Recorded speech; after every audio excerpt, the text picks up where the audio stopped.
नमस्कार दोस्तों, कैसे हैं? उम्मीद करता हूँ अच्छे होंगे आप लोग। और दोस्तों, खंड शिक्षा अधिकारी यानी कि बीईओ की टेस्ट सीरीज प्रारंभ हो चुकी है और 3-4 टेस्ट हो चुके हैं। तो अभी तक अगर आपने एडमिशन नहीं लिया है, रजिस्ट्रेशन नहीं कराया है, तो आप रजिस्ट्रेशन करा करके उसको ज्वाइन कर लीजिए, ठीक है। और चूंकि परीक्षा 16 अगस्त को है, संभावना यही है कि परीक्षा होने के पूरे चांसेस हैं। और उससे पहले आपको पता, देखिए 9 अगस्त को बीएड की परीक्षा भी है, तो वो भी हो रही है, ठीक है।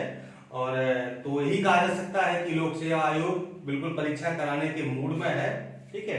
और ये समझिए मतलब कि 99% चांसेस होने के हैं और 1% चांस है टलने के, ठीक है। तो अब भगवान भरोसे है, जो भी होगा देखा जाएगा, ठीक है। तो आप सीरीज को ज्वाइन करिए, ठीक है, और एडमिशन लीजिए उसमें और सीरीज को दीजिए, बड़ा मजा आएगा। बहुत अच्छे प्रश्न आ रहे हैं और लोग बड़ी तारीफ कर रहे हैं। मैंने इतनी कल्पना नहीं की थी कि इतनी अच्छी सीरीज होगी, लेकिन वो है ना कि जब मेहनत से और पूरे मन से, लगन से कोई काम आप करते हैं ना, तो वो जरूर सफल होता है, ठीक है। तो मैंने और हमारी टीम ने मिलकर के बहुत मेहनत की है, उस पर बहुत वर्क किया है, इसलिए उसका रिस्पॉन्स बहुत अच्छा आ रहा है। आप लोग उसको बहुत पसंद कर रहे हैं और उसी के आधार पर आप लोगों की डिमांड बढ़ती जा रही है कि सर आरओ और पीसीएस की सीरीज को जल्दी से लाइए, ठीक है। तो उस पर भी काम शुरू हो गया है, जल्दी से आपको जो है सीरीज मिल जाएगी, ठीक है। और एप्लीकेशन भी लगभग बनकर के तैयार है, वो भी आ गया है, तो जल्दी उसको भी आपको हम बताएंगे कि कैसे एप्लीकेशन को डाउनलोड करना है, ठीक है। चलिए दोस्तों, तो हम लोग पढ़ रहे हैं भारत के प्रमुख दर्रे, ठीक है। पासेस इंग्लिश में कहते हैं दर्रे को पास, ठीक है, PASS दर्रे को इंग्लिश में कहते हैं। तो भाग 1 आप पढ़ चुके हैं, जहां पर आपने जम्मू कश्मीर के और हिमाचल प्रदेश के दर्रों को पढ़ा था, ठीक। वहां पर मैंने टेबल बनाई थी, तो आज मैंने ऐसे ही लिख दिया, ठीक है। तो बता दें आपको कैसे, ठीक। आप चाहें तो वैसे ही टेबल बना लीजिएगा, ठीक है, या फिर इसी तरीके से लिख सकते हैं जैसे आपको याद करने में सुविधा हो, आप उसी प्रकार से लिख सकते हैं, ठीक है।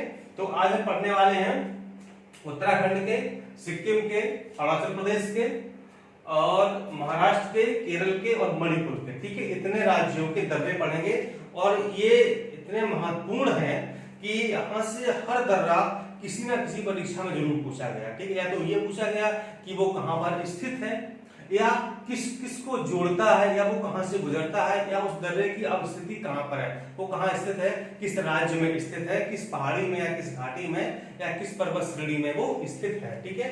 कभी कभी क्या होता है कि 4 दर्रे एक साथ दिए होते हैं, 4 राज्य दिए होते हैं और उनको मिलाना होता है कि कौन सा दर्रा किस राज्य में है, ठीक है। तो आपको लोकेशन तो एग्जैक्ट पता ही होनी चाहिए कि कौन सा दर्रा कौन से राज्य में अवस्थित है, ठीक है।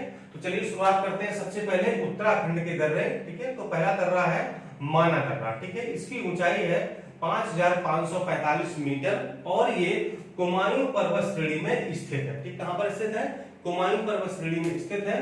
और ये क्या करता है, ये उत्तराखंड को तिब्बत से जोड़ता है, ठीक है। यानी कि उत्तराखंड और तिब्बत को जोड़ने का मार्ग प्रदान करता है ये, यानी कि उत्तराखंड और तिब्बत के बीच में कौन सा दर्रा है? माना दर्रा, ठीक है। और इस दर्रे से मानसरोवर व कैलाश घाटी जाने का मुख्य मार्ग गुजरता है, ठीक है। जो मानसरोवर यात्री वगैरह जाते हैं या जो कैलाश पर्वत जाते हैं, तो इसी दर्रे से होकर के गुजरते हैं, यानी कि मानसरोवर और कैलाश घाटी को जाने का मुख्य मार्ग माना दर्रे से ही गुजरता है, ठीक है। नेक्स्ट है नीति दर्रा, ये भी उत्तराखंड में है, 5389 मीटर इसकी ऊंचाई है और ये भी कुमायूं श्रेणी में स्थित है और ये दर्रा भी उत्तराखंड को तिब्बत से जोड़ता है, ठीक है। कौन? नीति दर्रा।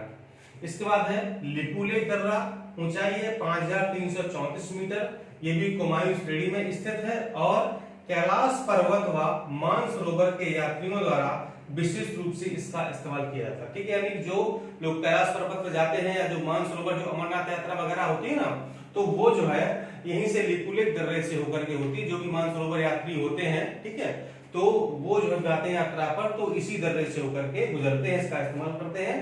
और इस दर्रे की भारत चीन व्यापार में भी महत्वपूर्ण भूमिका होती है, यानी जो भारत और चीन के व्यापार बीच में व्यापार है, जो आवागमन का मार्ग है, जो मतलब आयात निर्यात होता है, ठीक है, यानी कि सड़क वाया सड़क, ट्रक के रास्ते या ट्रक की मतलब ट्रक के माध्यम से, या जो भी है साधन परिवहन के, तो भारत चीन व्यापार में भी ये दर्रा महत्वपूर्ण भूमिका निभाता है, ठीक है। इसके बाद है मुलिंगला दर्रा, ये उत्तरकाशी और तिब्बत को जोड़ने का काम करता है और ये है थांगाला थांगाला दर्रा है, ये भी उत्तरकाशी और तिब्बत को जोड़ने का काम करता है। ठीक है, इनकी अवस्थिति का पता नहीं चल पाता कि क्या कहां पर स्थित है। बस याद रखिएगा कि मुलिंगला और थांगाला ये दोनों उत्तराखंड के दर्रे हैं और ये उत्तरकाशी यानी कि उत्तराखंड का एक जिला है उत्तरकाशी, और ये तिब्बत को जोड़ने का काम करते हैं, यानी कि उत्तरकाशी से तिब्बत जाने का मार्ग इन्हीं दर्रों से होकर के गुजरता है। ठीक है, अब हम आते हैं सिक्किम के दर्रे। ठीक है, तो सिक्किम में दो प्रमुख दर्रे हैं, बहुत ही इंपॉर्टेंट हैं और परीक्षा में अक्सर ये पूछे जाते हैं मिलान करने के लिए। तो पहला है नाथुला दर्रा। ठीक है, इसकी ऊंचाई है 4310 मीटर और ये सिक्किम और चीन की सीमा पर स्थित है, यानी कि सिक्किम और चीन की सीमा पर ये स्थित है और ये बृहद हिमालय के अंतर्गत आता है। ठीक है, जो बृहद हिमालय आप यहाँ पर देख रहे थे, बृहद हिमालय। ठीक है, तो बृहद हिमालय के अंतर्गत ये आता है। कौन सा दर्रा? नाथुला दर्रा। सिक्किम और चीन की सीमा पर स्थित है और ये भारत चीन व्यापार में भी इसकी काफी महत्वपूर्ण भूमिका होती है और चुंबी घाटी से होकर तिब्बत जाने का मार्ग है, यानी कि नाथुला दर्रा होकर के चुंबी घाटी से होकर अगर तिब्बत जाया जाए तो फिर इसी दर्रे से होकर के गुजरना पड़ता है। ठीक है, नेक्स्ट है जेलेपला दर्रा, ये भी सिक्किम में स्थित है। 4270 मीटर की ऊंचाई है और ये चुंबी घाटी में स्थित है। कौन सा दर्रा? जेलेपला दर्रा चुंबी घाटी में स्थित है और ये सिक्किम को ल्हासा क्या है? तिब्बत की राजधानी है, तो सिक्किम को ल्हासा से जोड़ने का काम करता है। ठीक है, यानी सिक्किम को तिब्बत से जोड़ता है, या तिब्बत की जो राजधानी है ल्हासा, तो सिक्किम को ल्हासा से जोड़ने का काम करता है जेलेपला दर्रा। ठीक है, तो ये हो गए आपके सिक्किम के दर्रे। आते हैं हम लोग अरुणाचल प्रदेश के दर्रे। ठीक है, तो यहाँ पर 6 दर्रे हम लोगों को पढ़ना है अरुणाचल प्रदेश में। ठीक है, चलिए पहला देखते हैं बोमडिला दर्रा। ठीक, इसकी ऊंचाई है 2217 मीटर और ये अरुणाचल प्रदेश को ल्हासा यानी कि तिब्बत की राजधानी से जोड़ने का काम करता है, यानी कि अरुणाचल प्रदेश को तिब्बत से जोड़ता है या तिब्बत की राजधानी ल्हासा से जोड़ता है। कौन?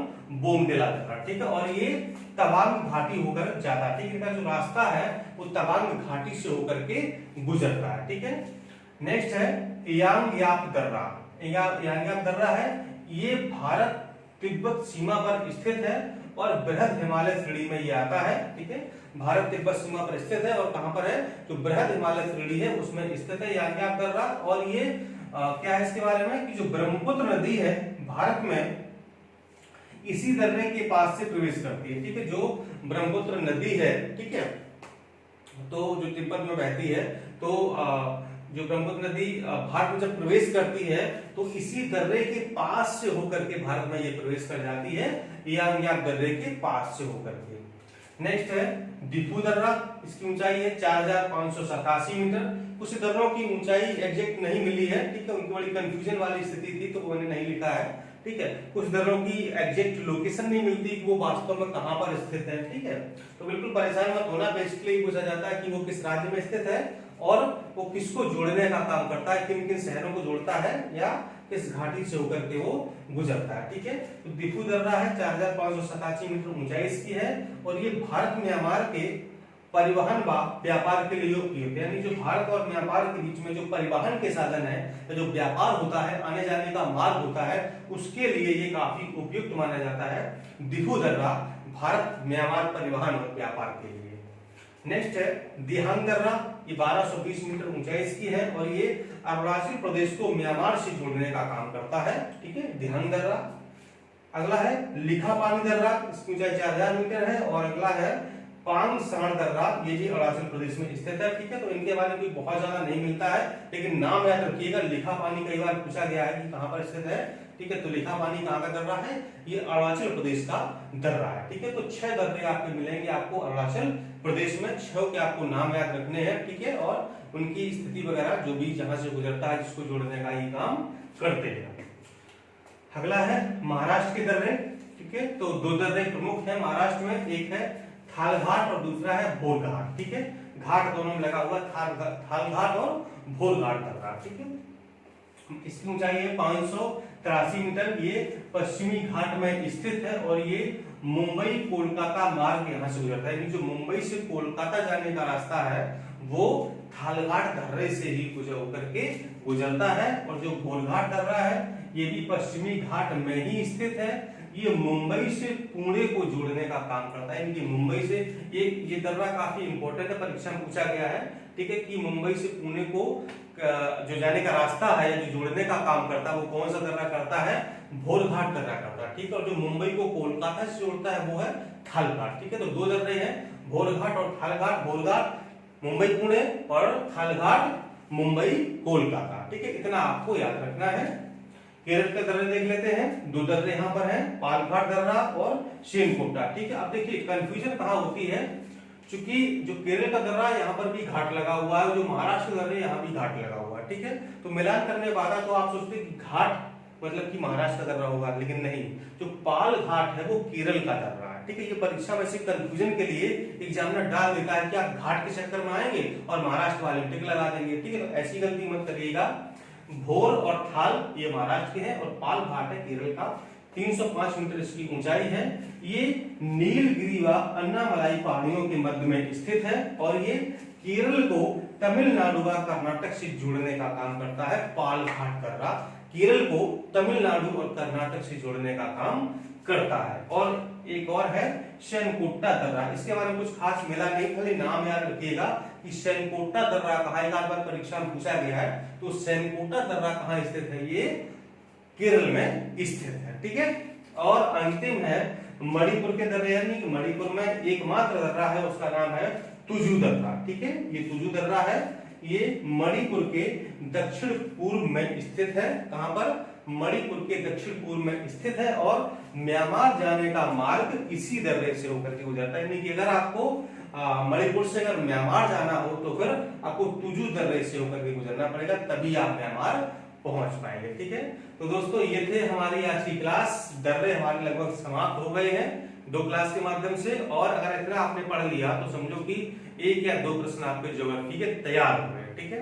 हर परीक्षा में पूछे जाते हैं, चाहे पीसीएस हो, लोअर पीसीएस हो, समीक्षा अधिकारी हो, खंड शिक्षा अधिकारी हो, जो भी वनडे एग्जाम्स होते हैं ना, तो वहां पर भी यहाँ से 1-2 प्रश्न अराइज हो ही जाते हैं और हमेशा परीक्षा में पूछ ले जाते हैं, ठीक है, क्योंकि काफी इंपॉर्टेंट टॉपिक है इसलिए, ठीक है। तो अब इसके आगे का जो टॉपिक हमारा होगा वो आपको हम ग्लेशियर के बारे में पढ़ाएंगे, हिमनद के बारे में पढ़ाएंगे कि ग्लेशियर क्या होते हैं, हिमनद क्या होते हैं, उनके बारे में आपको बताने वाले हैं, ठीक है। और बीच बीच में आपकी इतिहास की कक्षाएं भी चलती रहेंगी, ठीक है। और दोस्तों खंड शिक्षा अधिकारी समीक्षा अधिकारी की टेस्ट सीरीज जल्दी ही लॉन्च होगी, ठीक है। आप बिल्कुल निश्चिंत रहेंगे, समझिए कि 10 अगस्त से पहले आपको इसके बारे में सूचना मिल जाएगी, ठीक है दोस्तों। मिलना अगले वीडियो में, नमस्कार।